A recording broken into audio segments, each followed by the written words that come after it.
ကဲငယ်ချင်းအားလုံးမင်္ဂလာပါဗျကျွန်တော်ရဲ့တက် MP channel ကြိုလိုက်ပါတယ်เนาะကဲဒီနေ့တော့ EP3 ပါဗျ Day 3ရောက်ပါပြီဗျဒီနေ့တော့ရေကန်သွားရှာမှာဖြစ်ပါတယ်ဗျရေစာလို့လည်းခဏရှောနေတာများနေပြီဗျโอเคဒီနေ့တော့ရေဘူးလုံးမယ်ဟိုစားဖြစ်မယ်ရေဘူးတွေအပိုလိုယူသွားမယ်ပြီးရင်ဒီရေကန်တော့ရှေကန်ရှိတဲ့နေရာတော့ကြောမှာပေါ့နော်ဒီမှာဆရာကြီးရဲ့ရှိပြီဆရာကြီးလည်းတွေ့ရှိထားပြီဆိုတော့ fighter ကြီးပေါ့နော် raptor level 120ရှိနေပြီဗျโอเคဒီဂျန်တုံးတွေပါတွေကကျတော့ဒီငလျင်လှုပ်ရင်ကြတာပေါ့နော်သူပေါ်ကနေโอเคစိတ်များလေးနည်းနည်းလှုပ်ပြီးရင်ရေဘူးတွေလှုပ်ပြီးရင်ရေသွားခတ်မယ်ဗျ let's go ရေရရှယ်ရော့တာဗျခက်ခဲအောင်လှုပ်ထားရဆိုတော့မိုက်တယ်ဗျမိုက်တယ်ဒီလိုဆော့ရတာပို့ပြီးတော့ဟိုစားပြည့်တယ်ဗျပူပြီးတော့စိတ်လှုပ်ရှားတာပေါ့နော်လွယ်ကူနေမကောင်းဗျโอเคဘဝလည်းလွယ်ကူနေတာမဟုတ်ဘူးဆိုတော့ဂိမ်းထဲမှာလည်းလွယ်ကူနေမှာမဟုတ်ဘူးဗျโอเค let's go မှာပေါ့နော်ရေဘူးကဘီလိုက်မီလိုတယ်ဗျစီမင်တီကလိုတယ်စီမင်တီကဒီကြောက်စုံထဲမှာလုပ်တယ်ဗျမဖွင့်ရသေးဘူးအင်္ဂလိပ်ဒီမှာ level 73မှာပေါ့နော်အချွန်ရဲ့ကြောက်တုံးရယ်ပေါ့နော်73ရယ်โอเค73ရယ်ခွန်ချွန်လိုတယ်ဗျဘာတကူမှမရှိဘူးပစ္စည်းတွေတိတ်မရှိဘူးဗျဒီမှာချွန်နည်းနည်းရှိတယ်ဗျ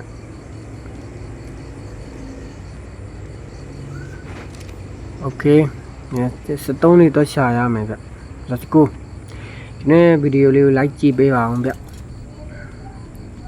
ရေသွားခိုင်းရင်လည်းရှော့သွားမလားဆိုတာရေစားလို့ခဏရှော့ခဏတေးဖြစ်နေတယ်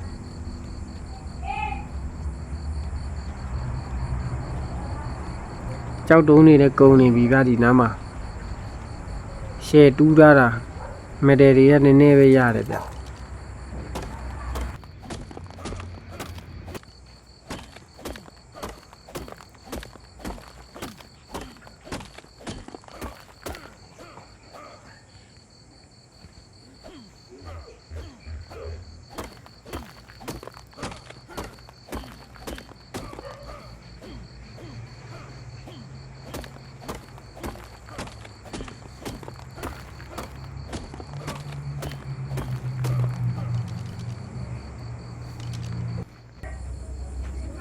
โอเคမှာဘောနော်ရှစ်ခုတော့ရပြီဗျတဘူးတော့ရပြီပေါ့နော်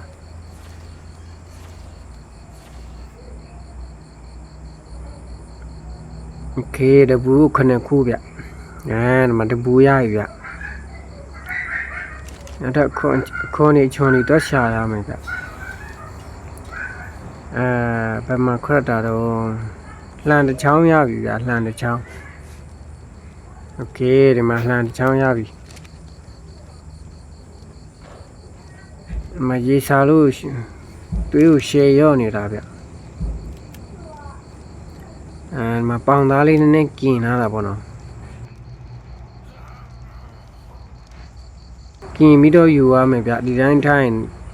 ပုတ်တာမြန်တာပေါ့နော်กินလာဆိုပုတ်နည်းနည်းပုတ်ကြာကြီးခံနေဗျ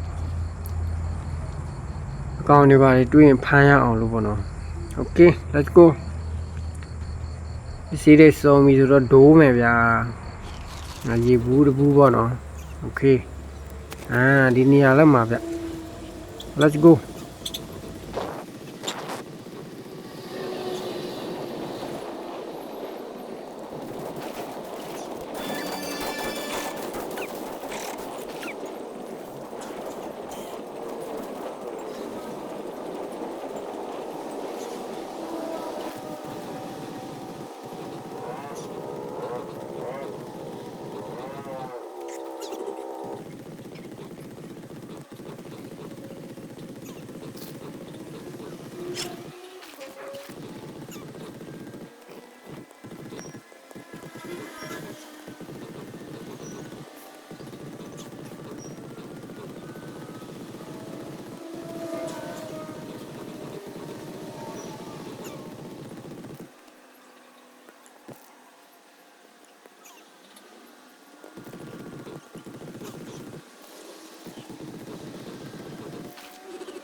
ရေမြင်ပြီးတော့မတောက်မရဘူးဗျ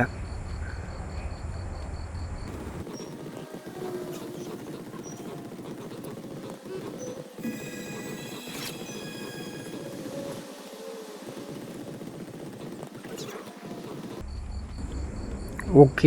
ဒီမှာအိုးမေ့ပါတယ်ဒါတဲ့ရေမြင်ပြီးတော့တောက်မရဘူးဗျဆင်းမရလို့ကြောက်ရင်ဖြစ်နေလို့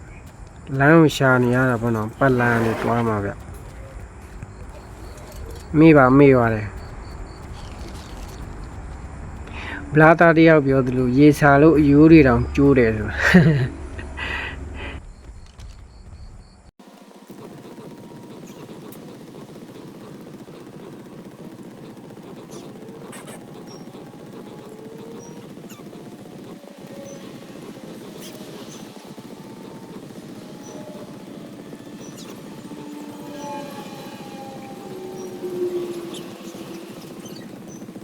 โอเค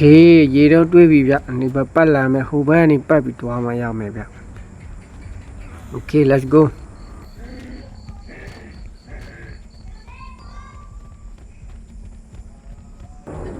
โอ้ဒီမှာကြွက်ကြီးတွေးပြီဗျအေးရမကြွက်ကြီးပေါ့နော်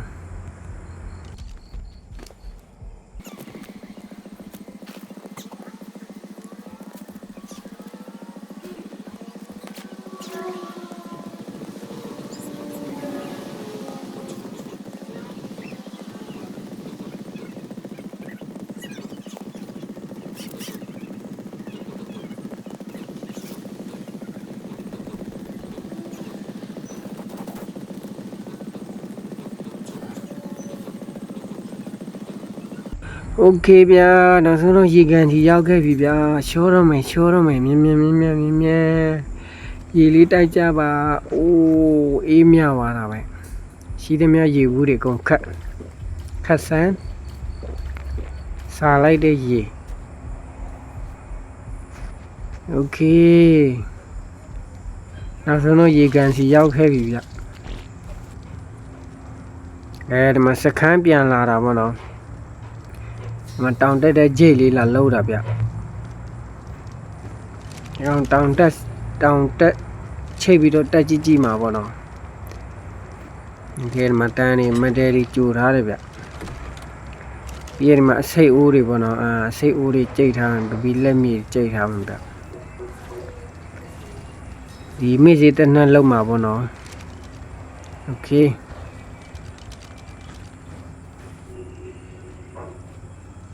ဒီကောင်သုံးကြည့်မယ်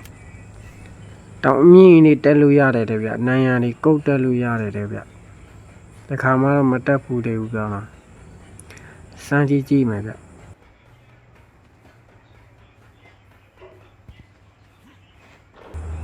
ဒီကောင်ဖိလိုက်ပေါ့နော်ကိုတက်ထဲမှာအကွက်ထဲကိုထည့်ပြီးတော့ဖိတော့ဩအဲ့လိုတောင်းတာတောင်းတာမခတ်ဘူးဗျလွယ်တယ်ဗျကိုဘယ်ဘက်ကြည့်လဲဆိုတော့ကြည့်ပြီးတော့နှိမ့်လိုက်ရင်အဲ့ဒီဘက်ကိုတွားတယ်โอเคမိုက်တယ်ဗျရှယ်မိုက်တယ်အဲ့လိုဘေးတာတွေတွားလို့ရတယ်အောက်ဆင်းလဲဆင်းလို့ရတယ်ဟာမိုက်တယ်ဗျမိုက်တယ်အ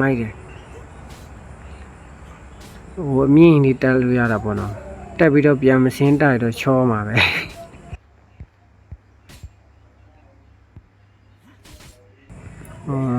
โอเคမိုက်တယ်ဗျ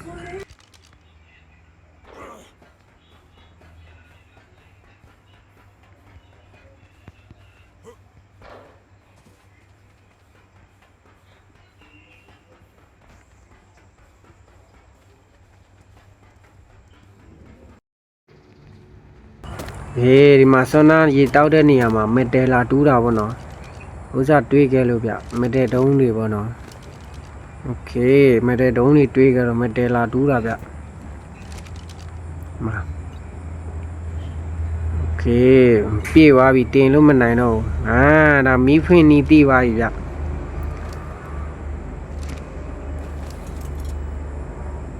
โอเคတော်တော်များများရခဲ့ပြီဗျ900လောက်900ကျော်600လောက်ရခဲ့ပြီဗျโอเค let's go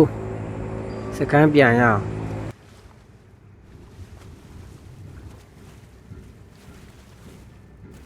ဒီချောင်းလေးထဲမှာပလဲလေးလည်းရှိတယ်ဗျပြီးရင်ဒီမှာဟိုခီးယူလေးလည်းရှိတာပေါ့နော်ဒီပလဲအနှံ့ရတဲ့ခီးယူတွေပေါ့နော်ရေကတော့ကြည်တောက်နေရောဗျဒီအိုင်လန်လိုမဟုတ်ဘူးဒီမှာကြည်တောက်နေရောဗျရေကတိမ်နေဆိုတော့ကြည်တာပေါ့နော်ဟိုမှာမဟုတ်ကြတွင်းပေါ့နော်ဒီဂျန်တွင်းပေါ့နော်ဒီကသူကဆက်နဲ့စုပ်တင်ရတာဗျအဲ့ဆက်ကဒီရက်ဂျန်ပေါ့နော်အနီရောင်ဂျန်တုံးနဲ့လုံမရမှာဗျအဲ့ကနီယောင်ဂျန်တော့တုံးမတော့မတွေ့သေးဘူးဗျဒီမှာပေါ့နော်နီးသွားမရဘူးဗျဒီ gap ဒီကပေါက်ထွက်တယ်ပေါ့နော် gap ထွက်တာပေါ့ gap ထွက်တဲ့ခါကျရင်ဒီအစိမ့်မိတယ်ဗျအဲ့ဒါ okay let's go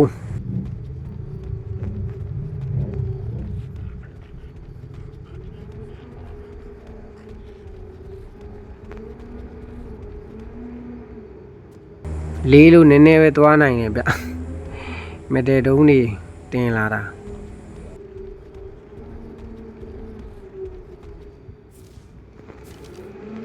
ဒီကောင်တွေအယောင်တွေတောင်းနေတာပေါ့နော်ဒီမှာလက်ပင်ရှည်အသေးစားကောင်ဗျโ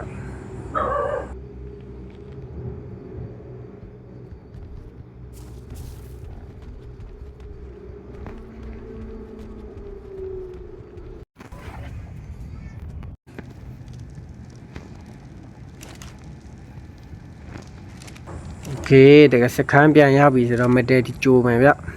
မတဲဒီကြိုမယ် share ကြိုမယ်မိစေတနတ်လုံးမှာပေါ့နော်ပြီးရင်မိစေကြည်လုံးမယ်ဗျဒီမှာဘိုင်အိုထောဆက်တွေရခဲ့တယ်ဗျဒီအဲ့ရေချောင်းဘေးကတစ်ပင်တွေကတ်လိုက်တာအဲ့လိုရတာဗျမှုတွေကတော့ share ရတယ်ဗျဒီမှာဒါမလုပ်သေးဘူးဗျဒီမိစေ rifle ကြည်လို့ rifle လုံးမှာပေါ့နော်โอเคဒီမှာအစိတ်အိုးတွေဂန်းပေါင်တာဒီကြိတ်ထားမယ်ဗျ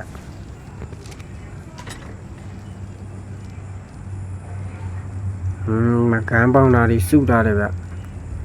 မိစေအိုးတွေလည်းဖန်ထားတာပေါ့နော်ဘာလို့ဆိုဒီတိုင်းဟိုးစားဖြင့်ဖန်နေကြာကြီးဗျ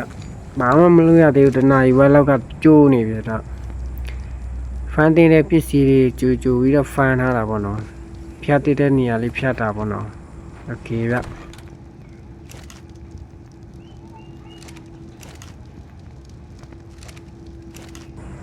မတဲတုံးနေရပြီဆိုတော့ rifle ရလောက်ပြီဗျ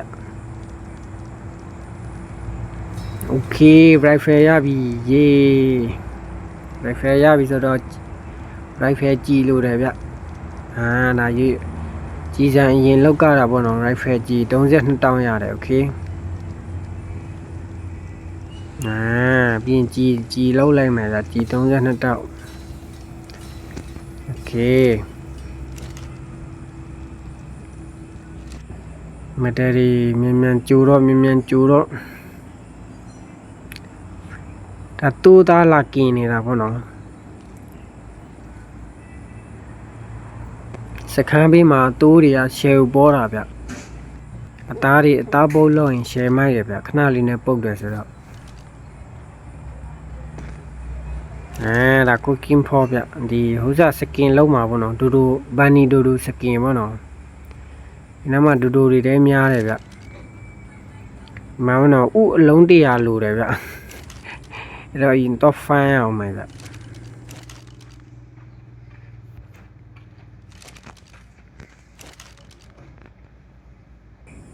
โอเค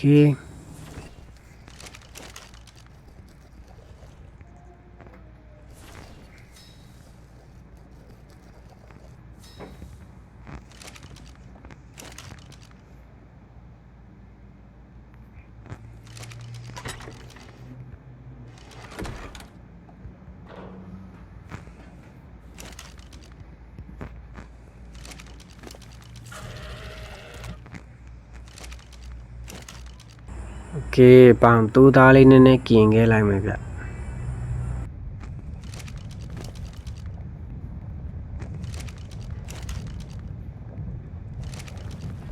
ဒီမီရိုးရိုးမီးဖို့နဲ့တိုးသားกินရတာရှယ်ဥစားဖြစ်တယ်ဗျရှယ်ကြတယ်ဗျโอเคငလျင်ကလောက်ပြန်ပြီโอเคဒီမှာဘောတော့ဗန်နီဒိုဒိုဥတယ်ဗျ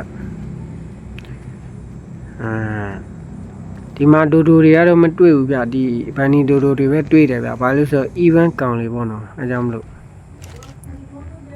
ကဲဒီမှာဥတွေပြီးပြီဗျโอเคဒါစကင်အင်ဂျီစကင်ပေါ့တော့အင်ဂျီလောက်လိုက်မယ်ဗျယုံအင်ဂျီပေါ့တော့ကဲဝေးလိုက်မယ်ရှယ်မိုက်သွားပြီဥတွေနဲ့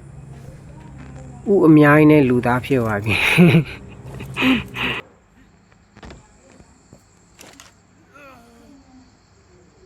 โอเคဒီမှာ Wi-Fi ကြည်ရပြီဗျဒါအယောင်ဆိုးတဲ့ဟာတွေပေါ့နော်ထည့်ထားလိုက်ကုန်ထည့်ထားလိုက်ပစ္စည်းတွေဝိတ်လျှော့လိုက်โอเคရေဘူးတွေယူသွားမယ်ဗျရေရရှယ်ခတ်ကမှာ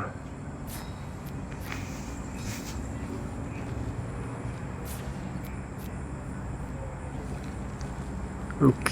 Wi-Fi ကြီးတွေပြည့်ပြီဆိုတော့စနာနေအောင်ပြန်သွားကြမယ်ဗျအဲ့နေရာမှာခွေးတကောင်တွေ့ထားတယ်ပေါ့နော်ဒီခွေးဆိုတာတဲ့ဟိုအသားစားခွေးလိုပုံစံမျိုးပေါ့နော်ဗရန်ဂျာပေါ့နော်သူ့နာမည်ကတော့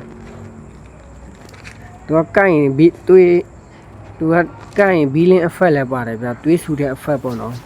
ဒီအိုင်လန်မှာဆိုရင်ဒီဟိုစားလိုပေါ့နော်တိပစ်တက်ကြားလို့ပေါ့နော်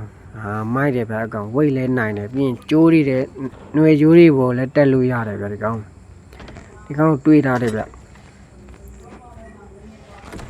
โอเคဒီမှာရေစာလို့မေ့တော့မယ်ဗျစပီးနဲ့သွားမှာโอเค let's go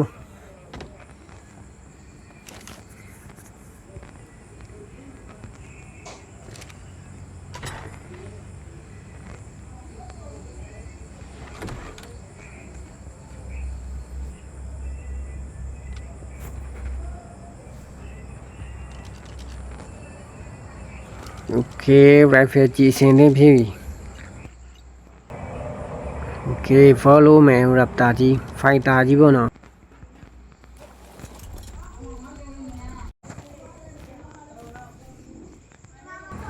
โอเคဒီမှာရေဖြည့်ရမှာဗျရေတွေရှယ်ဖြည့်ကမှာရေကိုစားလိုက်စားလွန်းနိုင်တဲ့ရေဒီမှာရေဒီမှာပလဲလေးလည်းရှိတယ်ဗျဒီမှာပေါ့နော်ပလဲတွေကြီးတောင်းနေရောဗျရေကကြတော့ဒီနေရာလေးမှာပေါ့နော် easy zone မှာပဲဗျ hard zone မှာမဟုတ်ဘူး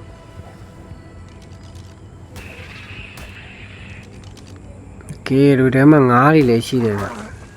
အိုးရေမွန်းနေပြီအိုးရေနစ်နေပြီရေနစ်လို့ရှော့တော့မယ်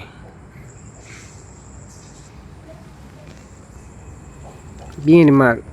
ပလဲအနှံ့ရတဲ့ခရုတွေလည်းရှိတာပေါ့နော်ဒီထဲမှာအများကြီးဗျရှေးပိုးတယ်ဒီမှာဒီမတ်မှာ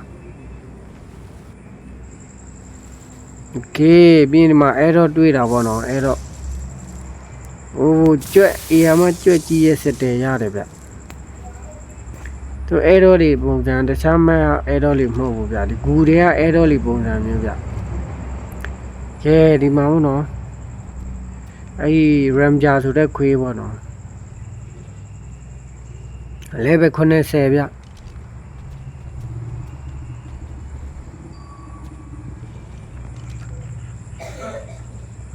အဲ့ဒီမှာပေါ့နော်ဒီမှာမှောင်နေတယ်မမြင်ရဘူးဗျ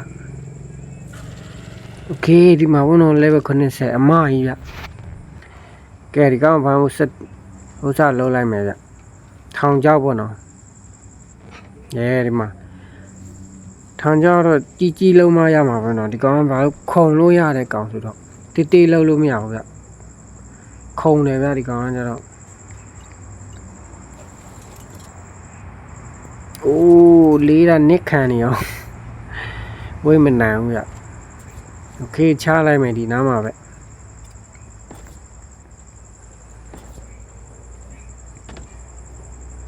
โอเค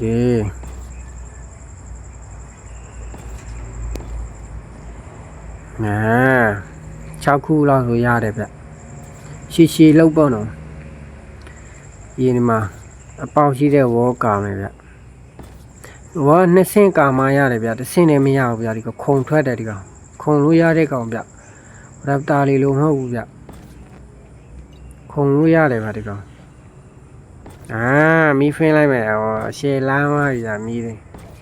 မီးဖင်းတဲ့နီးအခုမှပဲတွေ့အခုမှပဲတီးရတယ်ဗျအဲ့လိုနှစ်ဆင့်ခံလိုက်ပေါ့နော်နှစ်ဆင့်မှရမှာဗျပြီးရင်လှေကားပေါ့နော်လှေကားကြတော့၄ခုပေါ့နော်โอเค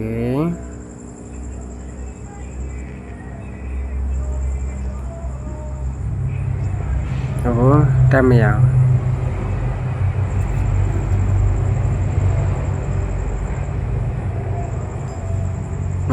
်ရေးတယ်ငလီရလာလုံနေသေးတယ်တဲ့အေးပါโอเคငလီလောက်တာပြီးအောင်စောင်းလိုက်မယ်ဗျ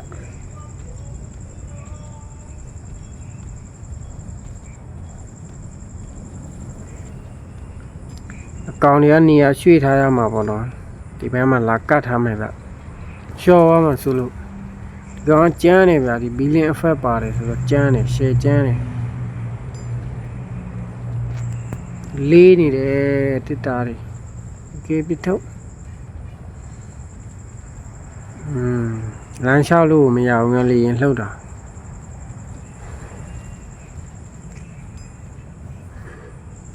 FA တောင်ရှယ်ကြတာဗျငလီရင်လှုပ်တဲ့ခါကျရင်အဲဒီမှာပိုနေတာနှစ်ခုဆိုတော့အပေါ်မှာတင်လိုက်မယ်ဗျ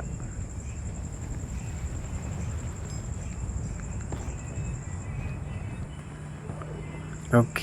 ဒါအကောင်ကြီးတော့ထားလိုက်မယ်ဗျတခြားနေရာမှာဒီမှာချခဲ့ပြီဒီကောင်လေးကိုမီလေးပိတ်လိုက်โอเคအသွင်းထားလိုက်မယ်ဗျဟိုမှောင်မိုက်နေရောနော်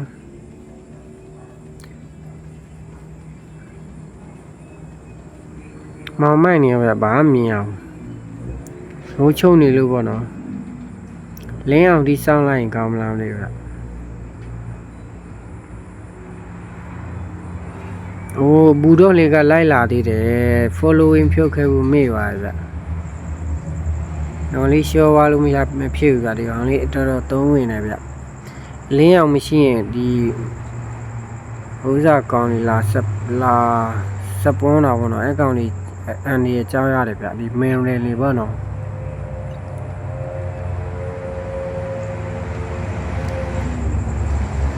Okay ဒါဆိုမူလင်းအောင်စောင်းလိုက်မယ်ဗျမှောင်နေဘာမှမမြင်အောင်ဗျ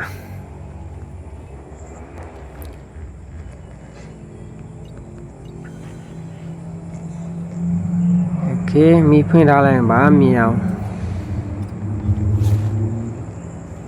အေးရလေးပါစေ့ထားလိုက်မယ်ဗျโอเคအစင်တင်းပြည့်ပြီဆိုတော့ဒီကောင်မြားခေါ်ရမယ်ဗျ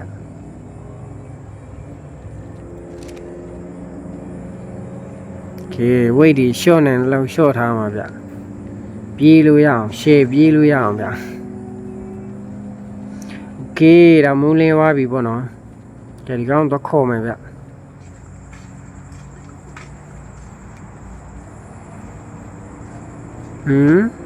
ပြောက်သွားပြီ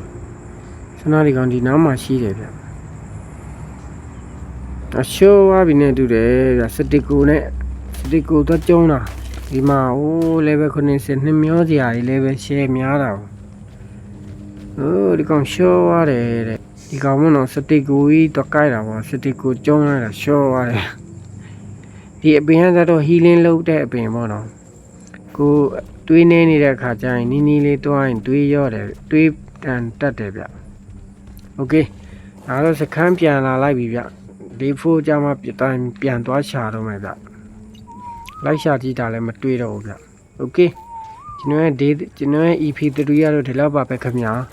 အဆုံးထိကြည့်ပေးကြတဲ့ပြီးတော့တယောက်ချင်းစီတိုင်းကျေးဇူးများတင်ပါတယ်ဗျကျွန်တော်ရဲ့ channel လေးကို like and subscribe လေးနှိပ်ခဲ့ပေးကြပါအောင်နော် notification ခေါင်းလောင်းလေးနှိပ်ဖို့လည်းမမေ့ပါနဲ့အောင်ဗျโอเคအားလုံး bye bye ပါဗျအားလုံးနောက်ဗီဒီယိုမှာပြန်ဆုံကြမယ်ဗျโอเคငလျင်လှုပ်နေတယ်ဗျโอเคအားလုံးကျေးဇူးတင်ပါတယ်နော်အားလုံး bye bye ပါခင်ဗျာနောက်ဗီဒီယိုတွေမှာပြန်ဆုံကြတာပေါ့နော်